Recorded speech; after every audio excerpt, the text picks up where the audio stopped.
Сәлем менің YouTube көрермендерім, сіздермен бірге Нұрзия Октябрь қызы. Бүгін смузи жасаймыз. Топымен отырған адамдарға өте пайдалы витаминдері бар жемістен дайындалады. Смузидің қалай дайындалуын описаниеге жазып қалдыратын боламын.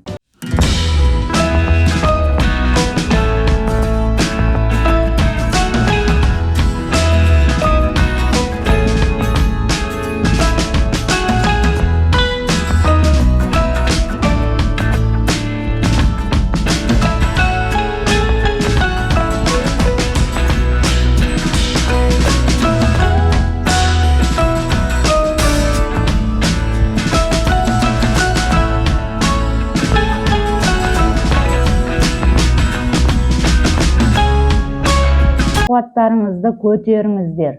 Витаминдеріңіз жеткілікті, өмірге 100% белсенділікпен жүріңіздер. Менің YouTube көрермендерім, келесі жаңа видеода кездескенше.